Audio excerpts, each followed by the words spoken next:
कहा जाता है कि हनुमान जी का जन्म पंचवटी में हुआ था और पंचवटी जो है वो इसी अंजनगिरी में मौजूद है। बड़े बड़े गड्ढे मिलेंगे आपको इस रोड पे, और अगर आप इसका स्वरूप देखेंगे ना तो स्वरूप देख के आपको स्वयं आइडिया हो जाएगा कि इसको केदारनाथ का मंदिर क्यों कहा जाता है, क्योंकि शैली वही है, मिनी केदारनाथ बनाया गया है इसको।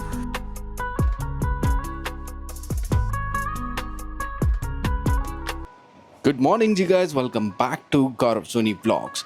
हम लोग हैं अभी महाराष्ट्र के सह्याद्री में, और सह्याद्री के इन जंगलों में बहुत सारी खूबसूरत लोकेशंस हैं। उनमें से ही एक खूबसूरत लोकेशन है अंजनागिरी। कहा जाता है कि यहाँ पे भगवान हनुमान का जन्म हुआ था, और अंजनागिरी को एक्सप्लोर करना अपने आप में बहुत खूबसूरत अनुभव है।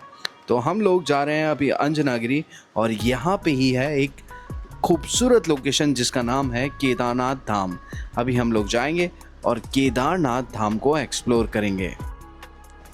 दोस्तों, महाराष्ट्र में बसा नासिक अपने आप में बहुत खूबसूरत है, और यहाँ पे इतनी सारी जगह है घूमने के लिए, इतने सारे ट्रैक हैं कि आपको 1 दिन, 2 दिन, 3 दिन बहुत कम पड़ने वाले हैं। अगर आप यहाँ आ रहे हैं तो पूरा टाइम लेकर आइएगा। और अभी जिस लोकेशन पे हम लोग आगे बढ़ रहे हैं वहाँ पे एक खूबसूरत मंदिर होता है जिसका नाम है केदारनाथ।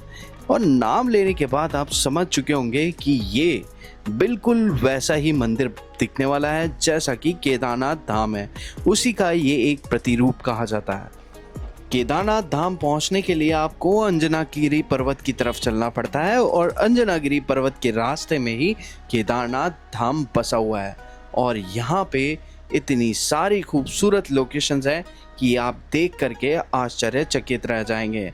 अब हम चल रहे हैं जहाँ पे, वहाँ पे वैसे तो कहने के लिए बहुत सारे पहाड़ हैं, अंजनागिरी है, और इन अंजनागिरी पर्वत के बीच में आपको इतनी खूबसूरत छोटी छोटी लोकेशन दिखेंगी कि आपका मन मंत्रमुग्ध हो जाएगा। जब मानसून आता है तो नासिक की खूबसूरती और ज़्यादा बढ़ जाती है, क्योंकि यहाँ पे गर्मी भी उतनी ही पड़ती है जितना ही खूबसूरत यहाँ पे मानसून पड़ता है। और मेरी रिकमेंडेशन आपको यही रहेगी कि जब भी आप नासिक का, त्र्यंबकेश्वर का टूर प्लान करें तो आप मानसून को ही चुनें, क्योंकि मानसून में बिल्कुल एकदम लश ग्रीन यहाँ पे माहौल होता है। जिस रूट पे अभी हम चल रहे हैं वो है अंजनागिरी। कहा जाता है कि हनुमान जी का जन्म पंचवटी में हुआ था, और पंचवटी जो है वो इसी अंजनगिरी में मौजूद है। रोड आप देख सकते हो, बिल्कुल टूटा फूटा रोड है, एकदम ख़त्म। कुछ 1 किलोमीटर अच्छे थे, बाकी यहाँ पे रोड ऐसे ही हैं, कंडीशंस ऐसी होती है ज़्यादातर हिल्स पे। और यहीं पे एक मंदिर और है जो कि मिनी केदारनाथ कहा जाता है।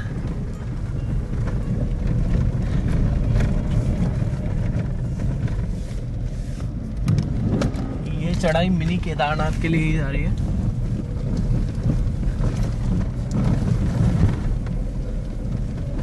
रोड कंस्ट्रक्शन का काम चालू है यहाँ पे। बड़े बड़े गड्ढे मिलेंगे आपको इस रोड पे।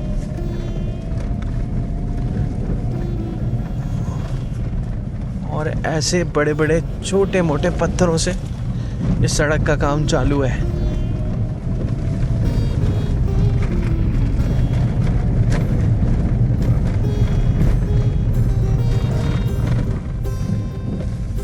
ये पूरा हिल स्टेशन या पूरी जो हिल रेंज है इसको सह्याद्री कहा जाता है, सह्याद्री हिल्स। और सह्याद्री हिल्स में ही ये त्र्यंबकेश्वर है। इसी के साथ साथ हर फोर्ट, जिसे हरिहर फोर्ट भी कहा जाता है, वो भी यहीं पे है। ये मिनी केदारनाथ, और भी इसके जैसे बहुत सारे छोटे छोटे मंदिर, बड़े बड़े मंदिर इसी क्षेत्र में आते हैं।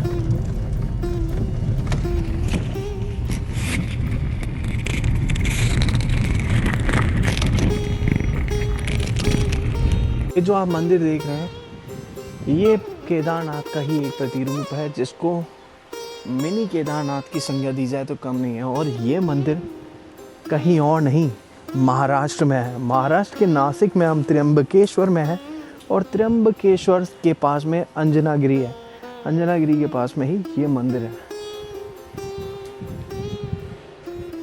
दोस्तों, केदारनाथ मंदिर की तरह ही इस मंदिर का निर्माण किया गया है और इसको छोटा केदार भी कहते हैं। और महाराष्ट्र में त्र्यंबकेश्वर आने वाले लोग यहाँ पर इस मंदिर को भी ज़रूर देखते हैं। और अगर आप बाहर से भी इस मंदिर को देखेंगे तो ये बिल्कुल केदारनाथ के रूप में ही प्रतीत होता है, इसीलिए इसको यहाँ छोटा केदार भी कहा जाता है। चारों तरफ अगर आप नज़र फहराएंगे तो आपको बड़े बड़े पहाड़ दिखाई देंगे और इन पहाड़ों की शेप भी बहुत ही आश्चर्यजनक है। इस मंदिर में प्रवेश करने के लिए इस तरह की रेलिंग्स लगाई गई हैं और आज तो एक बंदा भी नहीं है यहाँ पे जब हम दर्शन करने के लिए आए, क्योंकि बारिश हो रही है हर तरफ। और अगर आप इसका स्वरूप देखेंगे ना तो स्वरूप देख के आपको स्वयं आइडिया हो जाएगा कि इसको केदारनाथ का मंदिर क्यों कहा जाता है, क्योंकि शैली वही है, मिनी केदारनाथ बनाया गया है इसको। चारों तरफ पहाड़ों से, सह्याद्री के जंगलों से घिरा हुआ और पहाड़ों से घिरा हुआ ये मंदिर है जिसे केदारनाथ कहा जाता है। अंदर मैंने अभी जाकर देखा तो अंदर भी भगवान शिव ही विराजमान है।